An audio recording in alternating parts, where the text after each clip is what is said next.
Hello. Today is April 21st, 2024. Happy Earth Day, if that means anything to you. I think it should in at least like a little bit of a sense. But today we're going to be talking about switching sides and psychedelia. I'm kind of returning to an idea, I guess, or more so just a perspective that was a part of my psychedelic era, if you will. Employers, if you're watching, it's not that I was doing psychedelics all the time. It's just that I was interested in a lot of those hippie-ish ideas. But before we go there, I've got to talk about Seinfeld. One of my more memorable moments from Seinfeld, watching Seinfeld that is when Jerry is debating switching barbers. His barber, Enzo, he goes to just doesn't do a good job, but he doesn't want to offend him. And Elaine is trying to take Jerry to an auction, and he's got to look nice because he's being auctioned off for like a night or something, if you know what I mean. But he thinks that if he switches barbers, he's gonna be cheating on his barber. And in an elaborate plot, not to review the whole episode, but in an elaborate plot line, Jerry's barber, Enzo, finds out Jerry went somewhere else to his cousin. His cousin, Dino, I think, is the name. Doesn't matter what his name is, but Jerry's barber finds out, and Jerry feels terrible, and he gets himself in trouble, and Enzo swears revenge. And obviously this is a bit exaggerated, is a barber really going to take revenge on someone for switching?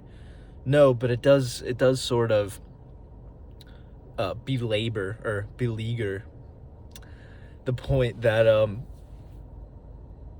the connections that you make remain sacred in a sense to people, and it's somewhat of a commentary about loyalty. Where does the line get drawn about loyalty?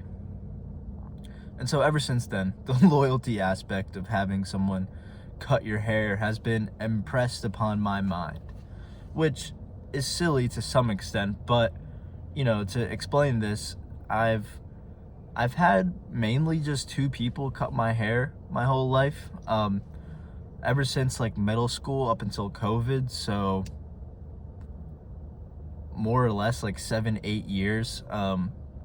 There was a lady cutting my hair. Her name was Peaches. She was awesome. But then COVID happened, and I just had my girlfriend shave my head. And then once we got out of lockdown, I started going somewhere else.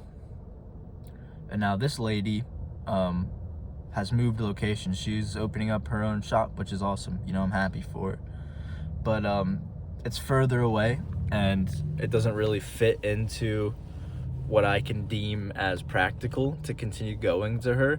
And so the last person to cut my hair was my girlfriend.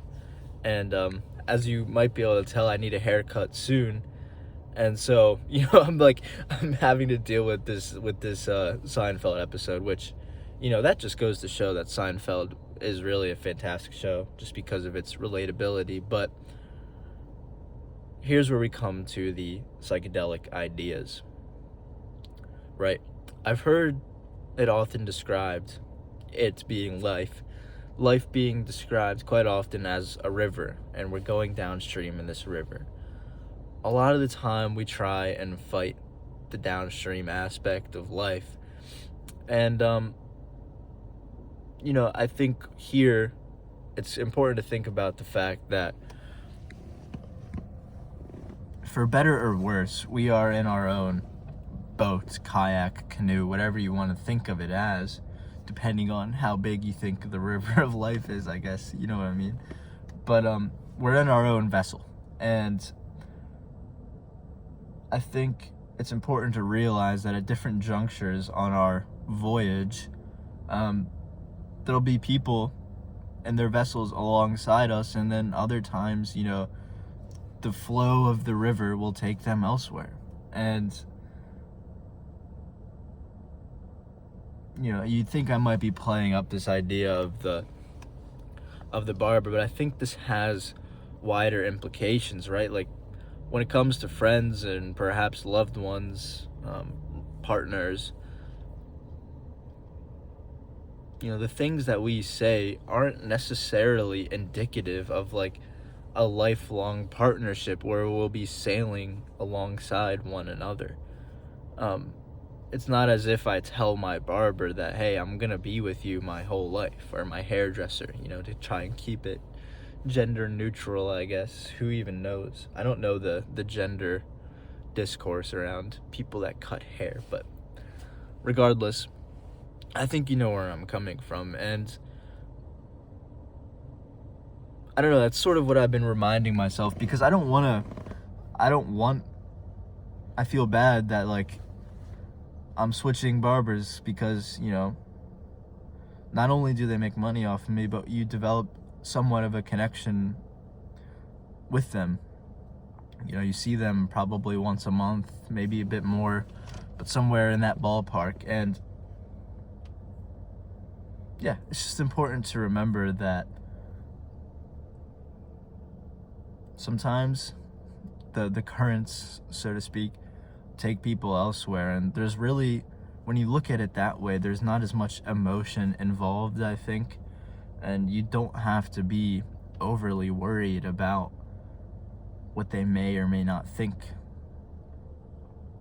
When it comes to thinking about how many people are sailing alongside us at any given point in time, it's quite a bit. And so when one drops out, not to minimize what that person might mean to you, but from this vantage point, it's a lot less crucial or critical. And then, of course, I think there's an analogy here with time, and how throughout time on this voyage down the river, our perspective is going to change. Perhaps the river has a bend in it, perhaps it's faster or whatnot. And so you look back, and at any different point in time, whatever you look back or ahead to is going to be different. And so here, this doesn't pertain to the barber, but I was kind of just thinking about it yesterday. There's someone in my life who I've known for probably 5 years now. And when I first met them 5 years ago, I was a lot more right-leaning than I am now. And, they would occasionally talk politics to me, and I would be like, okay, I understand that they're right-leaning, but, like, they're a bit further to the left than I am. And then now you take it to the context of me being a lot more left-leaning than I was 5 years ago, and now it's just like, okay, this person's a regular old conservative.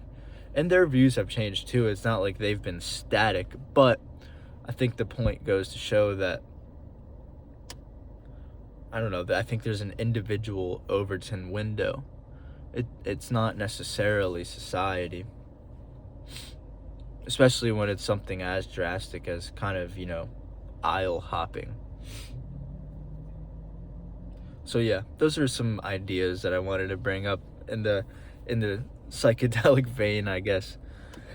I'm currently sat outside of work, about go in any second now. My shift doesn't start for 8 minutes on paper, but since I'm opening, I could have gotten in 10 minutes ago, or I can even make myself a bit harder done by going in like 10 minutes. So yeah, I'm working all day, and I think I forgot to mention this, but I think I've sort of tried to perhaps unconsciously return to these psychedelic notions, just because I'm getting increasingly nervous for this coming weekend. Today's Sunday, so this coming weekend, because I have to give a presentation at a conference. I don't have to. I could definitely say, I'm not going to show up, but I'm not going to do that.